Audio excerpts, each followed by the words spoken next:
Gender diversity is an issue close to our hearts, and in the last three conclaves, we have tried to bring focus to this very pertinent topic.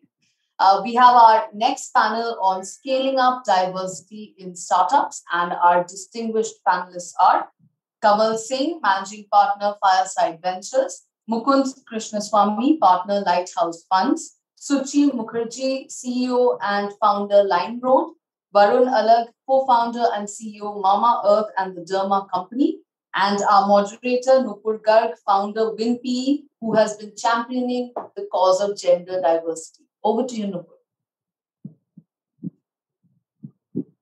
Thank you, Shutapa. And good evening to everybody. Good morning to Mukund. We have a very quick, short panel today. So why don't I jump straight into the icebreaker question. So Kamal and Mukund, for you, who is your favorite or inspirational woman entrepreneur? And like I said, no politically correct answers, and it cannot be someone from your portfolio. So let me go first. You have ruled out 12 wonderful entrepreneurs that I work with, which is unfair. But, I recently met this lady, Ajaita Shah. She runs a company called Frontier Markets, and really impressed with, the vision, the mission, and the way she is building this amazing network of women entrepreneurs who are then going and actually building businesses in small town India. So I would certainly say very inspired by her. Mukund? I'm going to go completely a different way. And I met, when I was in high school, I met Oprah Winfrey. And I grew up in the US, as you know, Nupur, and she was a small-time news reporter in my town, and she got fired. And she went from that to rebuilding herself, and that to being a woman of color in the US in the 70s and 80s. And then to see what she built over the subsequent 30, 40 years is the one I would put. And again, ruling out the people in my own portfolio, which I will share Conwell's point, that's unfair. Thank you. And Kamal, I've been privileged to chat with Ajaita. She's the WinPE nominee on the Supply Chain Labs cohort for the current year. So we are very proud to be working with her. Over to you, Suchi and Varun. And the question for you is your favorite or most inspirational woman investor? Oh dear, and Mukund took Oprah right out of me. I was going to say Oprah. And I think she's one phenomenal woman. But, I think many, many years ago, to give you an alternative, in the 70s, there was a lady called, I forget her first name, but she used to write by the name of G. Wise. And she used to be one of the first investment advisors. And she wrote this investment paper. And because she was a woman, nobody would take her seriously. And so she would sign G. Wise. And that continued for over a decade until eventually she came on television. And then it was revealed that she was a woman. And, I think that is what these women had to go through. So whilst Oprah is on my number one list, I think G. Wise, and I forget her first name, is definitely a name that is stuck in my head. A phenomenal investor. And she, I think, eventually was called the Dividend Queen for decades. Reminds me of this Whoopi Goldberg movie on this. But Varun, over to you. Hey, yeah, I'll try to stay closer to home. And again, I think you've asked, we cannot mention anyone from our own investor group. So I think Vani Kola from Kalari would be my number one on inspirational. And from be it investments to the way she has been running the fund, it's been phenomenal, right? I respect her for what she has achieved. And otherwise, I think, for example, Anshul at Lighthouse is someone I respect a lot. Ketki at El Capitan, I just met her sometime back. She's a phenomenal, person and a great partner, sort of, in probably for the companies that she partners with. So lots of inspirational folks that I've met, especially in the Indian ecosystem recently. Thank you. Fantastic. Now let's get into our questions. The first question is for Kamal and Mukund. So per IFC research, female-led businesses received only 7% of PEVC funding globally. and only 4% in India. And an HBR study found that female entrepreneurs in the US received only 2% of all venture funding, despite owning 38% of all businesses. Now, as investors, where do you stand when it comes to thinking about investing in women entrepreneurs and women-led companies? Your portfolios, both your portfolios have women entrepreneurs. So was that by chance? Was that by design? What do you attribute that to? Kamal, you want to go first? Yeah, sure. So, our stats is completely on the other side. 50% of our portfolio companies have women founders or co-founders. So, one can argue consumer, and I know you're going to ask that question immediately after this, but we feel that, it's neither by chance nor by design. I think it's something which you look at as a holistic overview.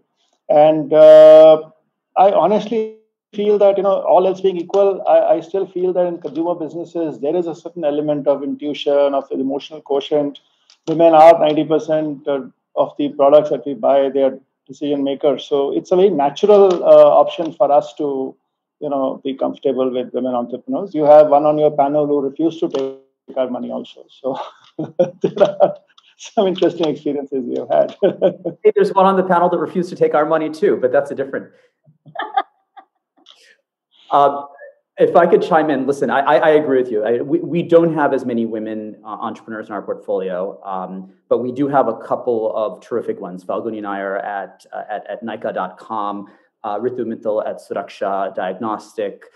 The one comment I will make, though, and this will be sexist in the other way, I do think women make better entrepreneurs on average. I think we as men tend to talk more than we listen, and women tend to listen more than they talk. And as a result, as you build teams, tend to build more inclusive teams, which is better for long-term sustainable growth. I think the statistics in 5 and 10 years will bear that out, but that would be my sort of intuition as an investor. All right. I want to pursue a chain of thought that came from something that Kamal said and something that we had deliberated in our pre-panel prep call as well. This thing that we increasingly hear around us, that if you're investing in consumer businesses, women as investors are better, they intuitively understand the target customer more, et cetera, et cetera. Are we trying to create a new gender stereotype here? Like we all understand, building a business is not the same as sort of knowing what people buy at home. It requires a very different skill set to bring that business and the teams and everybody together. So as investors, when you think about the non-consumer investments, where do you stand? So, honestly, I think we are doing construct a disservice, if you ask me. I think I would see this as a glass half full rather than half empty. So if something is happening in a very positive way and it's happening with the right momentum, I don't think we should question it as stereotype. Women, like Mukul said, it's a very, very positive thing. And we have experience with single women founders, with 2 sisters, with 5 couples, husband and wife teams. So we have seen the entire gamut of how these dynamics work. And I would say that if it's the consumer businesses where it started to show much more aggressive and active participation, that I would celebrate that. And it'll give more power to more women entrepreneurs across the board, and that also I see happening. So while we don't invest in that, we are meeting a lot of companies where there are women entrepreneurs who are doing serious deep tech entrepreneurship as well. So I would say it's an evolution, but it's a great start. There's a history there as well. And if you take a look at the big consumer businesses globally, whether it's a Procter & Gamble or Unilever and American Express, these are some of the businesses that have been leaders in sort of promoting, women through their careers over the last 10, 20 years. My own wife used to work at Amex for a number of years. So I saw it and the support they gave when, for example, she had to care for her mother or when we were expecting our first child, and how that helped her to continue with her career. And as a result, you see a lot of women coming out of these organizations and launching new businesses. So there's a natural flow into consumer businesses. That said, if an Indra Nooyi showed up to any one of us tomorrow and said, I want to go into a coal mining business, we would still back her. She just happened to come out of the consumer space because that was the sector that actually did the most for women when the rest of us weren't thinking about it. Varun, you are a man running. Yes, I am. Focus on the woman. Yes. You care to comment?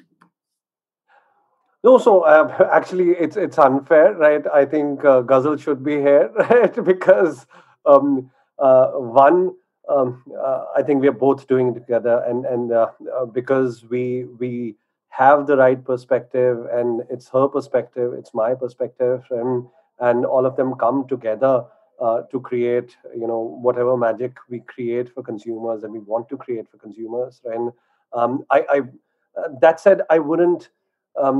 I again, we are being cynical here, right? So I like Kaval said, we should celebrate this rather than question this, and wherever it's happening, in whatever form it's happening, needs to be picked up, celebrated, needs to be seen as a silver lining, and needs to be replicated. Right? And okay, if these guys can do it, how can others sort of follow in that manner?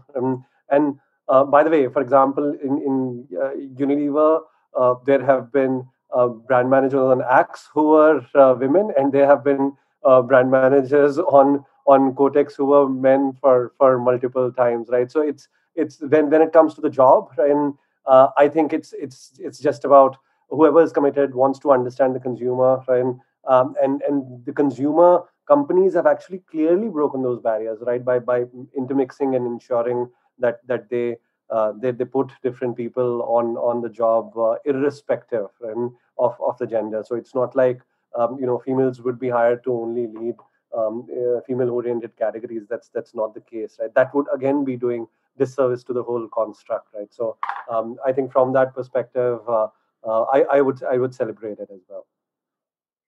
Suchi, you are the person we are all talking about. What is your vantage on this? Look, Nupur, I have to admit that for most of my life, I thought this gender thing was a very simplistic way of dividing up the world into men and women.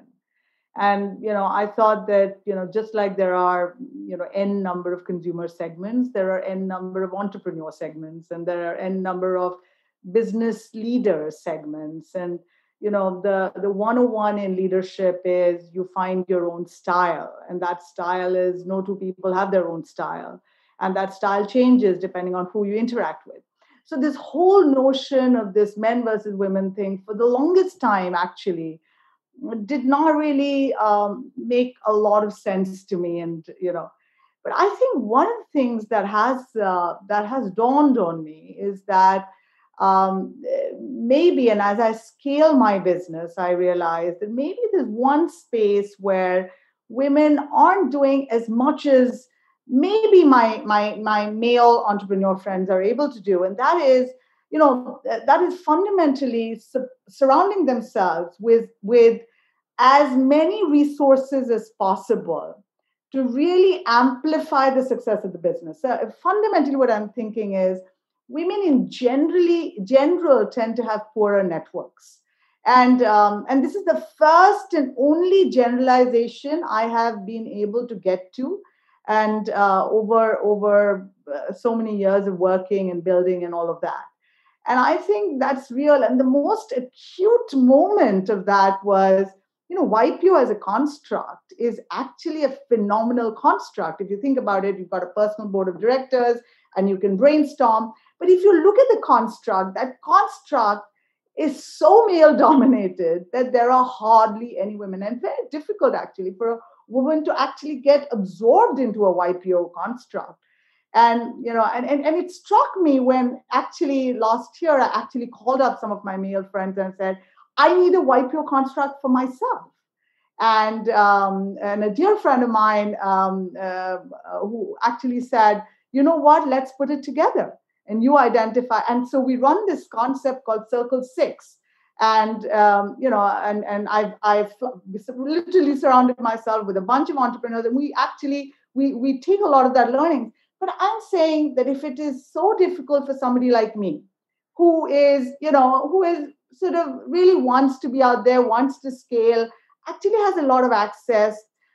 If it's difficult for me, it must be very, very difficult for a lot of other women. And I think that the more you can surround yourself with the right resources, you actually dramatically increase the chances of success, right? So I think if there's one thing I would say that we all need to work towards, and is about how do we crack this, this ability for women to genuinely, network is loosely used, but genuinely create and surround themselves with the best resources possible.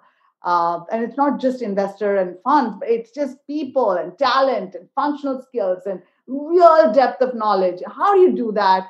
And how can I, and literally over the next 3 to 5 years, contribute to doing that? I think that's one thing. And that's the only space where I found, I think that women tend to have some form of disadvantage. Thank you, Suchi. And I think that is the one thing a lot of professional women tend to do. We ignore the fact, or we don't even realize, we don't have a conscious recognition of the fact that there is any difference between men and women. We are all here to do our jobs, and we are all skilled, and we are all professional, etc. But one thing that we have found at WinPE is this concept of unconscious biases. And so I just want to sort of pursue a little bit of that conversation here. So there was an HBR study. It's a little old. It happened in 2017. But this HBR study actually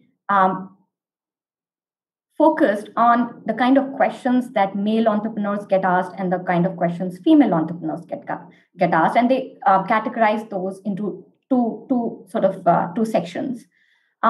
So 2/3 of the times, male entrepreneurs got asked what is called a promotion type of question, and 2/3 of the time, women entrepreneurs got asked what is called a prevention type of question. And I'll give you an example. So, for example, if you're talking about income, a male entrepreneur would be asked, how do you plan to monetize this? What are your projections? And the female entrepreneur would be asked, how long will it take you to break even? Right. So the difference in what you're evaluating is pretty obvious. And for me, one of the favorite categorizations was asking the male entrepreneur, do you think your target market is a growing one? And asking the woman that, do you think your business is defensible? Right.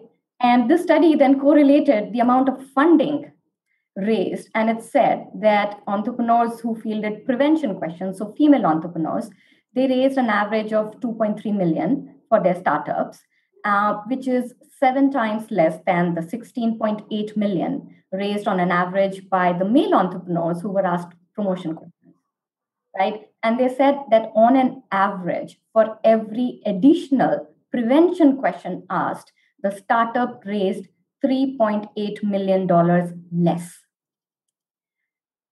Right. So, if I ask you and Varun to just take a step back and think about your own experiences with investors, and think about the 3 questions that investors asked you most frequently. What was your experience in fundraising? I would love to test these studies and see, do we have similar challenges in our markets? Or are these studies conveniently focusing on highlighting certain pain points, which may be an incorrect reflection? So this is a little pushing it, but Varun, sorry, I have to jump in. You should ask Suchi and Varun how much money each of them has raised. I think that'll answer your question. No, Kamal. Actually, I've had conversations with female entrepreneurs who have actually told me that they have been able to raise money, including a female entrepreneur who runs a unicorn, that they have been able to raise money only from those investment teams that had a woman. And that whenever they interacted with an all-male investor team, they were turned down. So, Nupur, I have an all-male investor board. And you were the last one to go here. First, Varun. All right. This is not as fair a question to me. I think Shuchi would be best placed to answer this. But for us, we had another stereotype, which is a couple who's an entrepreneur, and the most common question that we used to get asked is, hey, you guys are a couple, can you work together? And it was at some level so nonsensical to us. Hey, we are raising a life together, we're raising a child together, running a house together. Yes, we can work together, right? I mean, and that was a common stereotype that we generally faced. And but I'm gonna hand over the baton to Shuchi. I think she's best placed to answer this.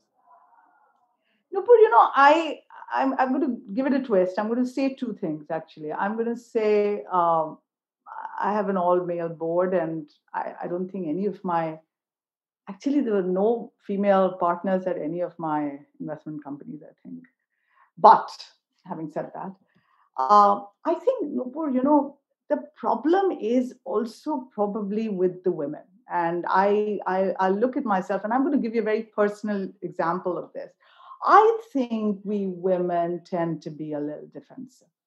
And I think we tend to, for good reasons or bad, have a little bit of defensiveness. And I've tested this with a sample size of roughly 50 women, right? And I'm saying 50 over the course of time. And I think somewhere this comes from some deep-seated belief that you're maybe not doing a good enough job in everything you're touching. And in my case, it was my children, until my 10-year-old son said in a year-end annual feedback session that we all have, Mama, I don't want you to change at all. At that point, I said, that's it. I have arrived. I have no guilt whatsoever. And I am entering 2021 as light as is possible, right? I think we women have a role to play. And I think somewhere cognitively, we get a little bit biased. So I think there is some truth to that. That's number one.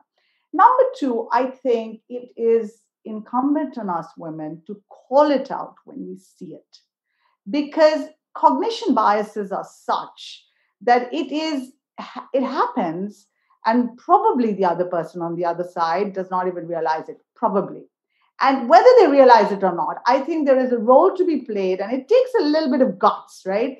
But to be able to call it out and table it, saying, look, I think, why do we, do you ask this off, or whatever the question may be. So I think there's a role to be played for women to call out cognitive biases when they sense it. There's a role to be played for women like myself to actually, do a lot of positivity, talking a little bit, of stopping to just undermine ourselves a little bit. I think there may be a little bit of, and there is a lot of study on this, that, women tend to undermine themselves, underrank themselves, self-appraisals. And I've seen that at eBay and PayPal and Skype, like self-appraisal studies globally, women their appraisals will be, hey, on a scale of 0 to 3, women will say I'm 3. Men will always say I'm a 4 or a 5. There's all of that. So I think there's a little bit of coaching there that needs to be done. So I think it's unfair to say it's just on the investors. It's also, I think, the responsibility lies in the women entrepreneurs as well. That is what I would say. Fantastic. That is the kind of balance that we need to have in the ecosystem. Everybody needs to take responsibility, and everybody needs to take onus. And I mean, while we can't solve for the socioeconomic factors and how society tends to allot roles and sort of behavioral codes to women, I think what we can control, we should be able to change that. So thank you. Moving on to the next question. Again, last couple of minutes, please. Sorry. Apologies, but we have to wrap up. Okay, thank you. So I think what I want to focus on now is to talk to Mukund and Kamal in bringing out the aspect of gender diversity when they work with their investee companies, right? So things like you see tangible differences between male and diverse teams. If you want to bring up the concept of building gender diversity in the portfolio company, how do you do that? Do you think about making it a part of your due diligence? Investor, if you have to think about incorporating diversity in companies that you back, how do you approach that? It's not ESG, it's not mandated.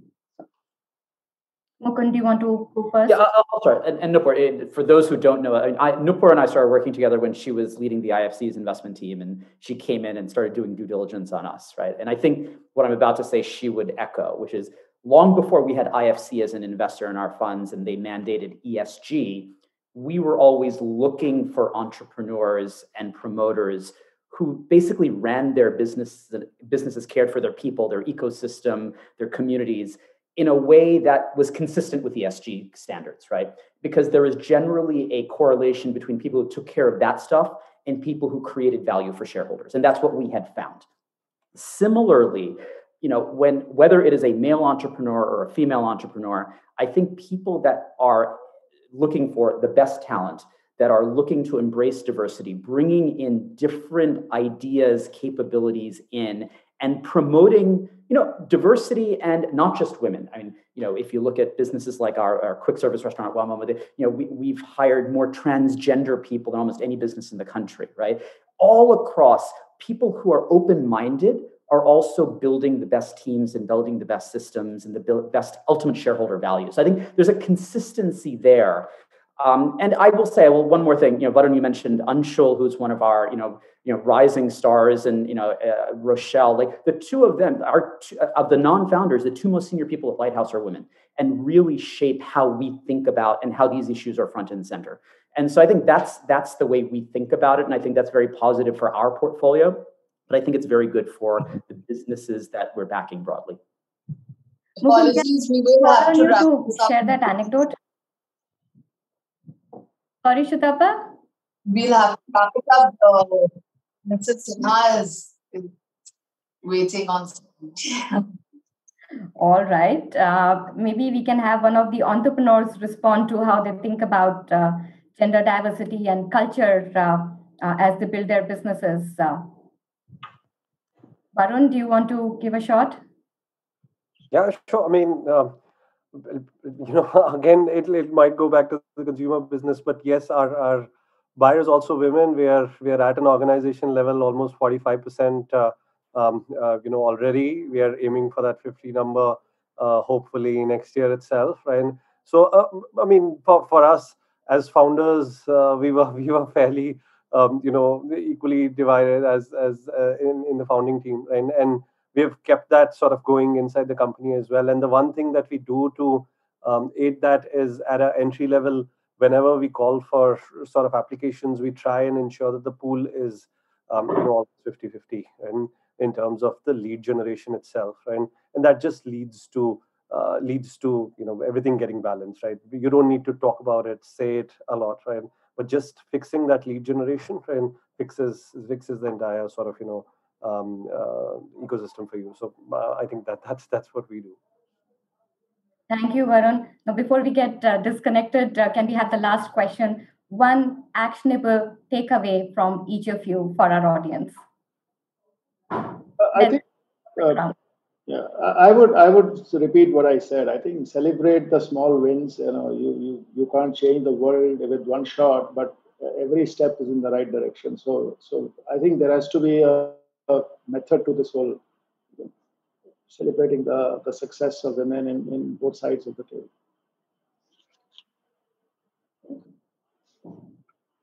Create a call out biases on both sides. When the men see women getting defensive, call out the women. Say, don't get defensive. When the women see cognitive biases with the men, call it out. Just say, you know what, give us our due. I think that makes for, just really platinum standard relationship between the genders. Create constructs for giving equal opportunities. Mukund, you have the last word here. All right.